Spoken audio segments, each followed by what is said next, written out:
Worth it pa ba mag-international student dito sa Canada ngayong 2024? January of this year nung nag-announce ang IRCC ng changes sa International Student Program ng Canada. And no early February, nag-publish sila ng additional information to shed more light sa mga reforms na nangyayari. In this episode, pag-uusapan natin yung mga major changes sa International Student Program ng Canada. Yung limits ng students na papapasukin ngayong 2024, bagong patakaran ng PGWP, proof of funds, spousal open work permits, and kung ano yung mga pwede mong gawin amidst these changes. Amidst. Yo friends, this is EJ and I'm an international student dito sa Canada. Quick disclaimer, this video is not immigration advice. These are all based on my personal thoughts, research, and opinions. Always consult an immigration professional in planning and making any immigration decisions. Ang daming beses kong sinabi immigration. Nag-book ako ng study room dito sa SAIT para lang, iba yung look ng video ngayon. Para mukhang educational.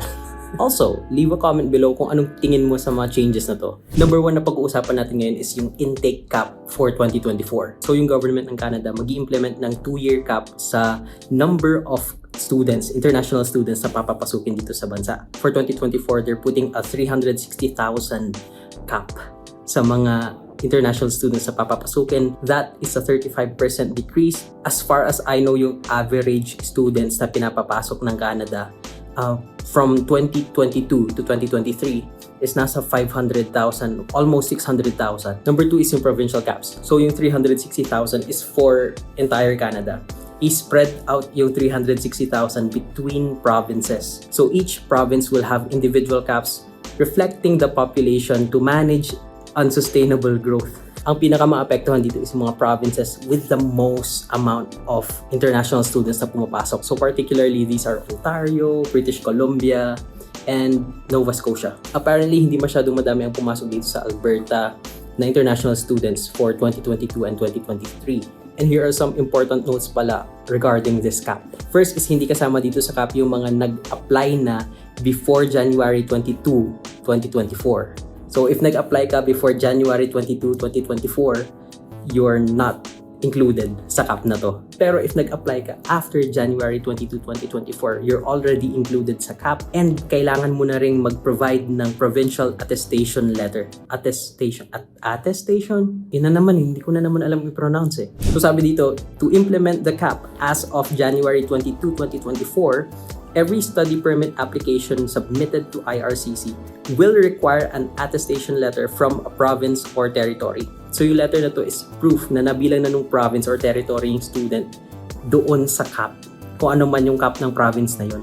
Provinces and territories are expected to establish a process for issuing attestation letters to students by no later than March 31st, 2024. Pero you know what I think? It takes a while before yung proper na implementation ng mga bagong regulations na ganito. Hindi exempt yung Canada sa ganyan. Kahit Canada hindi exempted sa yung magulo pa yung processing sa umpisa pag bago pa. Pero merong mga exceptions, merong mga hindi kailangan ng provincial attestation letter. Number 1 is yung mga primary and secondary school students, master's or doctoral degree students, visiting or exchange students in Canada, study permit and work permit holders, including yung mga study permit holders na nag-a-apply for extension. So basically, yung mga may status na dito sa Canada. Ito pa yung mga in Canada family members of study permit or work permit holders, yung mga current na may hawak ng permit dito. And yung sinabi ko kanina is yung mga nag-apply na before January 22, 2024. Next main point is a big thing is yung postgraduate work permit or PGWP criteria. This applies na ngayong taon, September 1st, 2024. So yung main thing dito, a very huge thing, is yung mga international students na enrolled sa private colleges na nagde-deliver ng curriculum ng public colleges, hindi na sila magiging eligible.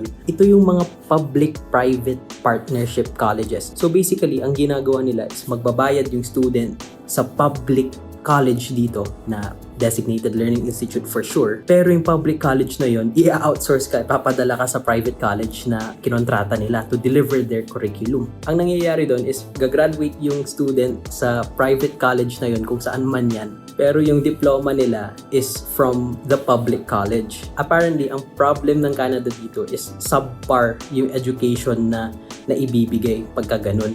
pagkakaalam ko madaming ganito yung mga public-private partnership colleges sa Ontario. So sino na yung eligible for postgraduate work permit? Sabi dito, graduates of programs that are at least 2 years in length at PGWP eligible designated learning institutes, yun yung keyword, designated learning institutes, are eligible for a 3-year PGWP, as are graduates of master's degree programs less than 2 years in length. It looks like eligible pa rin ang mga post-secondary diploma programs for PGWP as long as you are enrolled sa isang designated learning institute or DLI. Makikita mo yon. You should search yung papasukan mong college kung designated learning institute ba siya. I don't know, may mga nakausap kasi ako na yung understanding nila is masters na lang yung pwede for PGWP. But in fact, pasok pa rin yung mga diploma programs. Another huge thing is yung proof of funds. We call this show money, pero actually proof of funds siya na you are able to finance yourself, to support yourself financially pag nandito ka na sa Canada. Students now need 20,000 Canadian dollars in proof of funds per year. So that's 831,096 pesos and 56 cents kada taon. So kung kukuha ka ng 2-year program, kailangan mo ng more than 1.6 million pesos sa proof of funds mo. This is actually double the amount kasi previously, kailangan mo lang ng 10,000 Canadian dollars per year. So that's around 400,000 pesos yun nga, per year. Back in 2022, nung nag-apply ako dito, ang in-advise lang sa akin ng agency ko is a minimum of 900,000 pesos. So, medyo safe amount yun kasi nung time na yun, ang palitan kung 20,000 Canadian dollars for the 2 years would be around, yun pa rin, 800,000 something pesos. So, safe yung 900,000. Pero we showed 1.1 million, tapos yung kotse, tapos iba pang assets. Masakit na sa bulsa yung 1.6 million for 2 years. Next main point is yung spousal open work permit or yung nababasa nating SOWP. I think isa to sa pinakamasakit na change kasi this time, yung open work permit will only be available to spouses of international students under master's and doctoral programs. So kung pupunta ka dito na college diploma ang kukunin mo, hindi ka na eligible na dalhin yung spouse or common law partner mo. Again, I think isa to sa pinakamasakit na change kasi madami sa atin naglo-look forward na dalhin talaga yung asawa natin or yung common law partner natin. Not only for the companionship, but of course, it helps kung isa sa atin student, tapos yung isa nag-work full-time. It really helps financially, di ba? Pero yun, as it stands now, the spouses and common law partners of international students in other levels of study, including undergraduate and college programs, will no longer be eligible for an open work permit unless they already hold an open work permit under this stream. Yung mga nauna na dito, yung may advantage talaga. Hindi ko alam kung sakop din to nung January 22, 2024 na deadline. I am unsure sa date, pero yung exception para lang din talaga sa mga nandito na yung may status na. So ano-ano yung mga pwede mong gawin to move forward with your Canadian dream? First of all is to stay informed. Keep yourself updated sa mga changes na ganito, especially if you're planning na maging international student dito for academic upgrading, or even if international student ka na dito, I'm still keeping myself updated kasi you never know kung anong changes na mangyayari na ma-affect yung plans mo, yung existing plans mo, di ba? Lagi may nagbabago. What's true today may not necessarily be true tomorrow, di ba? Actually, baka nga in 2 or 3 years hindi na rin relevant itong mga pinagsasabi ko ngayon. Next is yung provincial attestation. Ito yung sinasabi ko kanina na letter, provincial attestation letter. Hindi ko alam i-pronounce talaga. Attestation? For those na nag-a-apply na for later this year, make sure na yung college nyo or yung consultant nyo, yung agency nyo, they get the provincial attestation letter. Crucial to kasi like I said kanina, pag yung mga ganitong bagong patakaran, yung hindi pa planchado yung implementation niya, hindi pa consistent, di ba? May mga delays. Ito yung time na dapat paranoid ka kasi yung study permit mo hindi mai-issue pag wala yung provincial attestation letter mo. Next is long-term planning. If you're planning to study in Canada, make sure na you're considering the exemptions and changes dun sa program mo. Parang yun, yung spousal open work permit, hindi na pwede pagka college diploma lang kinukuha mo. You need to be taking a master's or a doctoral program in order to be eligible na dalhin yung spouse mo dito on OWP. Aside from yung program na kukunin mo, kailangan din i-check mo yung options mo for permanent residency and citizenship. Kasi ang dami yung ang mindset nila, basta makapasok ka ng Canada tapos bahala na, di ba? It's always better to have a plan. Next, this is important and I think ino-overlook to madalas, is yung choice of province. Currently, the majority of international students nagkukumpulan sa Toronto, sa Ontario, sa Vancouver, BC, and sa Nova Scotia. This is why immigration is targeting these areas. So I believe, wala pang number pero I believe mas malaki ang cap sa mga provinces na to. I also believe na mas malaki ang chance mo na ma-refuse kung sa mga province na to ka pupunta kasi nga yung cap.